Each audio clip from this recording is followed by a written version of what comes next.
Thank you for watching. I read a book, and here are my thoughts. Well, it's not so much of a book, more of a journal.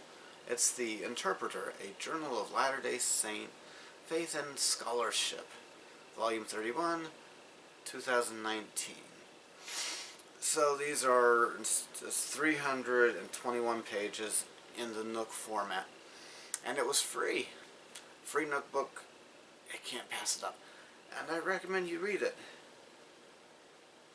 But like I said, it's a journal, so it's not 321 pages of digging deep into one topic or 321 pages of one story.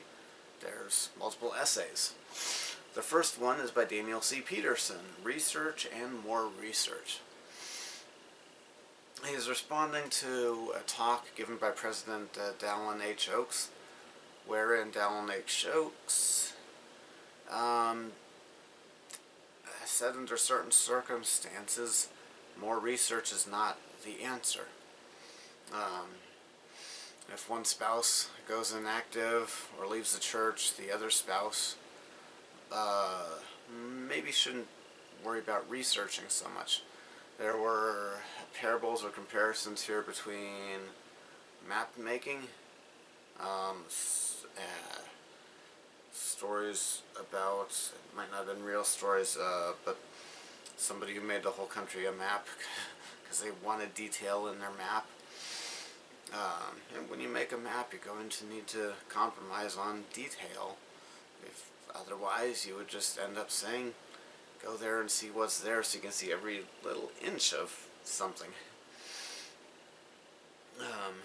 There's an interesting parable about a caterpillar, inchworm, millipede, yeah, it was a millipede, that starves to death, deciding the best way to get to some sugar on the table.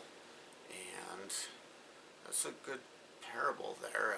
At some point you need to practically do things in your life and not only be thinking about things. And that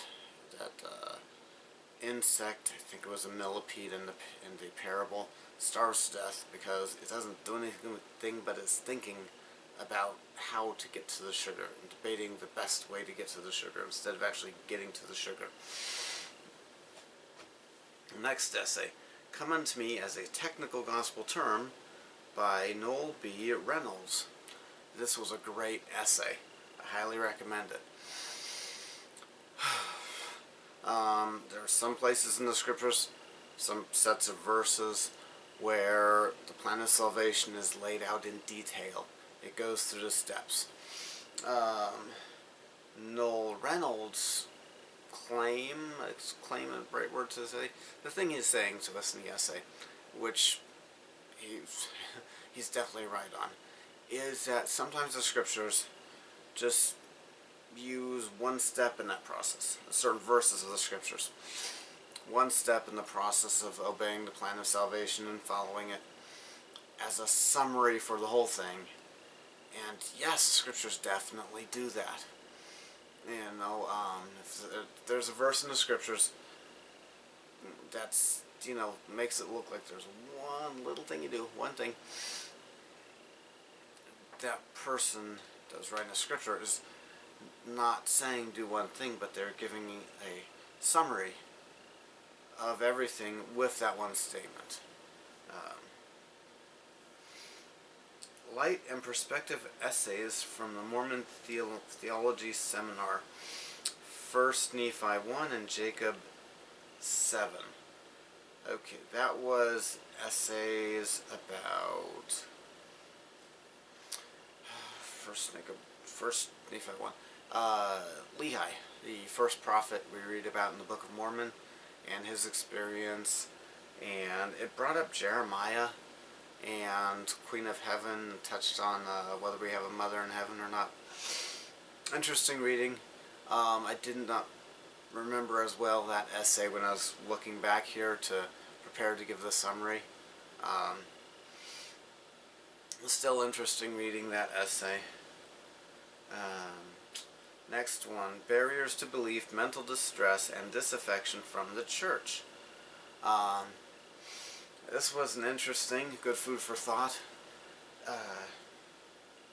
It wasn't accusing everybody who's ever left the church of having mental illness or saying if you've left the church you're mentally ill, but he's pointing out that people with mental illness and certain mental conditions like depression, like anxiety or excessive anxiety, will look at things and see things differently and react to the same information differently than somebody without those things going on in their head. And hopefully somebody reading that essay might react differently, and somebody who has one of those conditions who's read this essay, maybe somebody with those conditions will hopefully not leave the church because somebody read this essay and got some ideas on how to talk about things and deal with people. The next essay, Translating the New Testament for Latter-day Saints. Alright, this was written by Stephen O. Smoot. Apparently there is a new translation of the New Testament by a man named Thomas A. Wayment, I think was his name. And so the author of this essay, is a big fan of this translation and thinks we should read it. It's a translation of the scriptures, so maybe it's worth looking into. And part of this essay, he throws up side by side a verse as it's in the King James Version, a verse that as it is in the T.W. Thomas Wayment translation, and the ancient Greek, or what it looks like in the older Greek manuscripts, the Greek version of it. Interesting reading. But we Latter-day Saints, we love the Bible, and so that's why there would be an essay in an unofficial church journal about the New Testament. Alright, next one. Messengers of the Covenant, Mormon's doctrinal use of Malachi 3 and Moroni 7, chapter 7, verse 29 through 32. This was interesting reading. It was talking about messenger of the covenant. That's the wording used in Malachi chapter 3. And Mormon and Moroni had that because when Jesus visited America, he gave the people in America Malachi chapter 3 and Malachi chapter 4. They were very important. They were that important. So in the Hebrew, messenger of the covenant, let's see, that might be referring to Jesus Christ himself. And so that was definitely an interesting essay, definitely worth reading. That essay, quoting the scriptures, talking about the scriptures, talking about what some Hebrew words mean. And since the Old Testament first was written in Hebrew, it would be a good idea for somebody with the time to, read the Hebrew, learn the Hebrew, or at least read what somebody who knows the Hebrew says about the scriptures. If you are very busy, working 2 jobs, working 3 jobs, working and going to university, you're going to have to prioritize your time. And it's alright if, you're at a busy point in your life and you don't have time to, read this journal I'm talking about or read that essay. If you are somebody like that, and you're, I hope you make a highest priority out of reading the scriptures a little bit every day. And next essay to comment on here, let's see, read this book, a review of the Maxwell Institute Study Edition of the Book of Mormon by Grant A. Gardner. The Maxwell Institute is named after the Apostle Neil A. Maxwell, and apparently they came up with a study edition of the Book of Mormon. So it's going to be the Book of Mormon with more notes, footnotes, and comments and explanations about things. The author's a big fan of it. Yeah, maybe it's worth looking into. Next one, Feasting on the Book of Mormon by Stephen O. Smoot.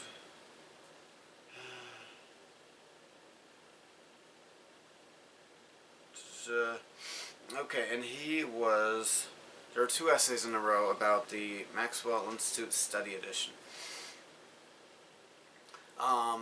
But there's a debate in the church about where the Book of Mormon took place. There's not an official church position, so there's some wiggle room. So in the novel I wrote, the 2 fictional characters that are members of the church, they take opposite positions on that, different places. But here in reality, and as opposed to a fictional novel, I've been convinced by the evidence that the Book of Mormon took place in the heartland. Heartland of North America. And Stephen O. Smoot, who wrote this essay encouraging people to read the Maxwell Institute Study Edition, he's a Central American location for the Book of Mormon believer. And I used to be that until I saw the evidence. And so if he, a Central American believer in the location of the Book of Mormon, is very eager for you to read a certain study edition of the Book of Mormon, I'm skeptical that the study edition is going to be all that in a bag of chips. Like, it's going to be all great. But it is people who believe commenting on the Book of Mormon, so maybe it's worth taking the time to look at. And let's go back to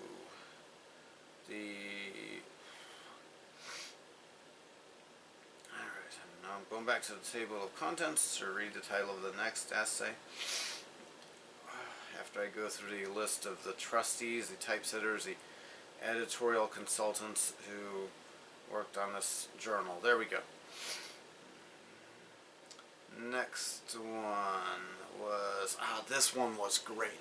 Highly recommend this one article by Brian C. Hales. Curiously unique. Joseph Smith as author of the Book of Mormon.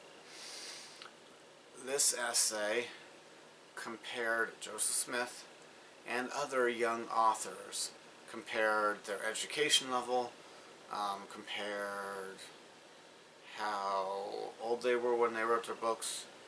Well, Joseph Smith didn't write the Book of Mormon, but however we got that book from Joseph Smith, or whatever his source was, it is not like other books written by people of a similar age as he was. He had less education than some of those other people that wrote books.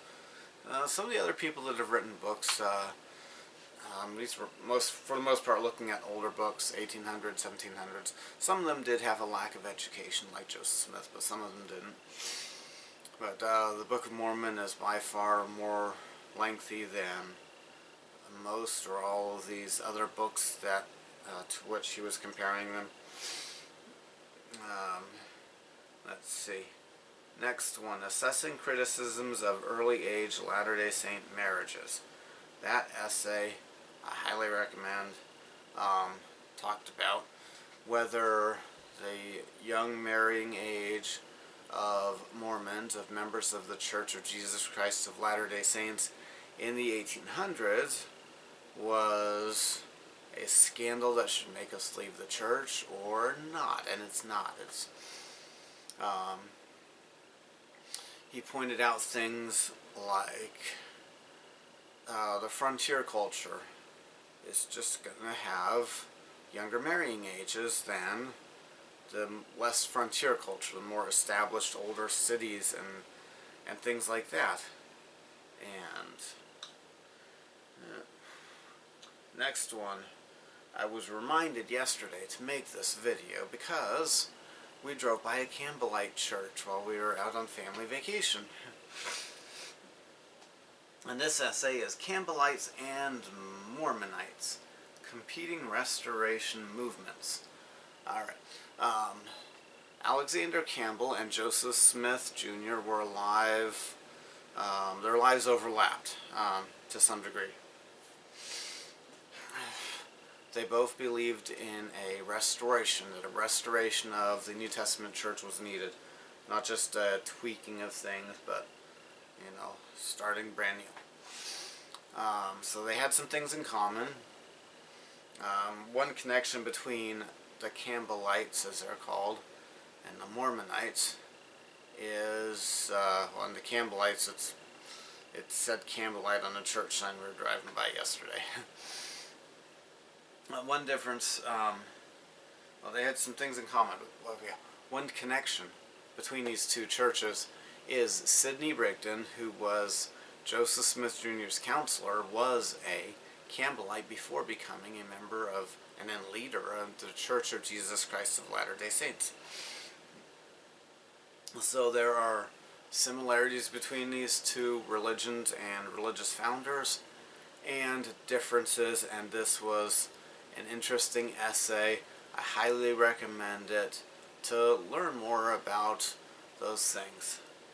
Next one.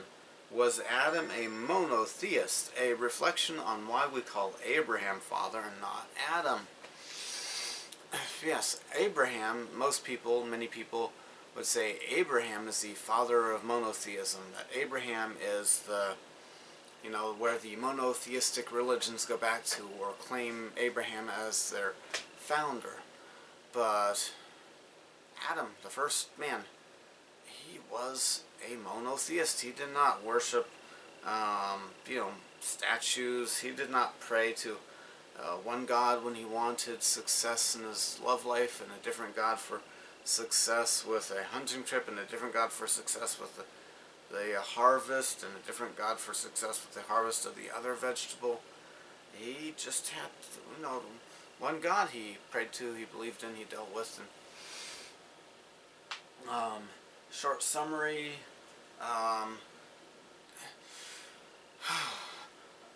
outside of the Church of Jesus Christ of Latter-day Saints, many Christians, or most Christians, have a negative view of Adam. Modern revelations God has given helped clarify that we should not have that negative view of Adam. And so for Latter-day Saints, we are more likely to think of Adam as the beginner of monotheism, as opposed to Abraham. That was a great essay. And Adam was the first monotheist. He's the one that got it all started with worshiping the one God and not worshiping a tree or a rock or praying to a different God, depending on whether you are a smuggler and smuggling, or you're from this or that city that has a patron god of so-and-so. Alright, next one. Seeing Psalms as a libretti of a holy drama. That term libretti is one I'm not familiar with, but I could figure out from the rest of this essay what it means, by Janet Ewell.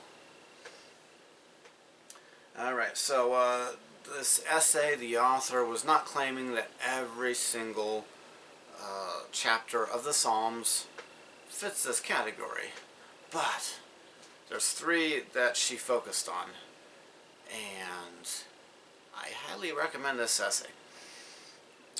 Her point, a libretti apparently is like a holy drama, something that would be acted out at a church or temple to teach a lesson.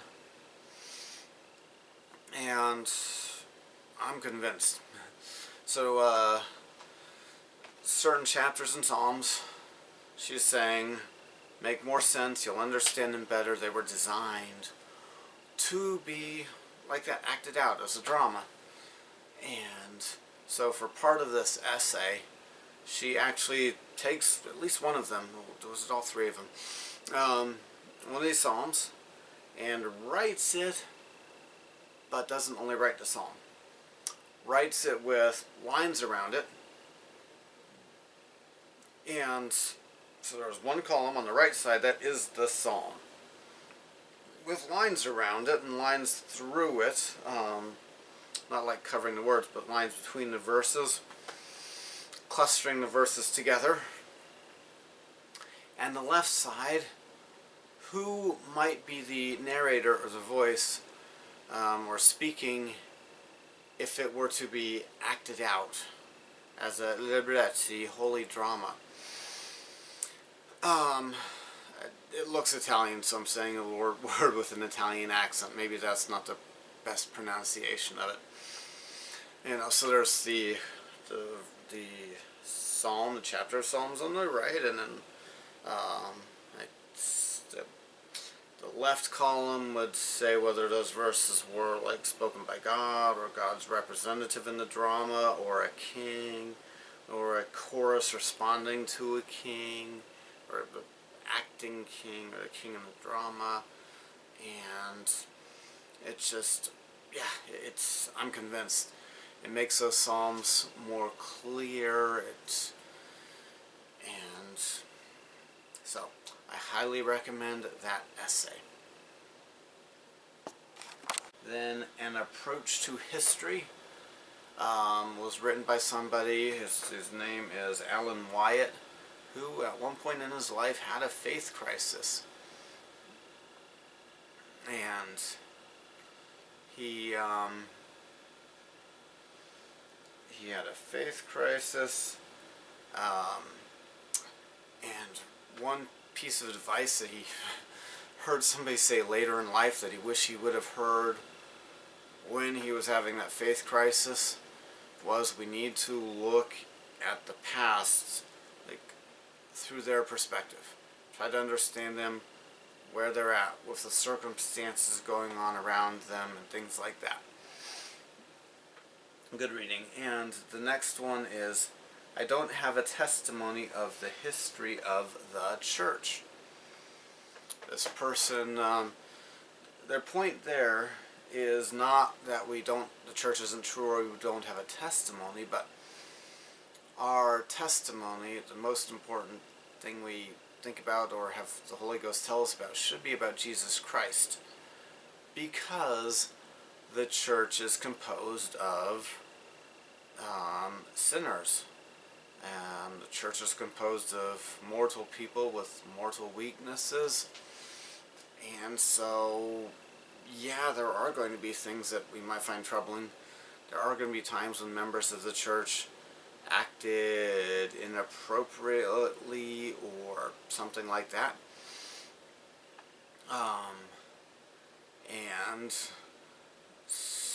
But we shouldn't leave the church over things like that, because this is our only option. The Church of Jesus Christ of Latter-day Saints is Jesus Christ's only church. And if you want salvation, you need to work with that, because that is the way to work with and get to Jesus Christ and to use Jesus Christ's atonement. He used the word messy in one of the sentences of this essay. That's not a bad way to describe it, because we are mortals with our weaknesses and things like that. Things are going to get messy. Even though this is guided by Jesus Christ, this church, it still has us in it. And so things are going to get messy. And thank you for watching. You have a good day.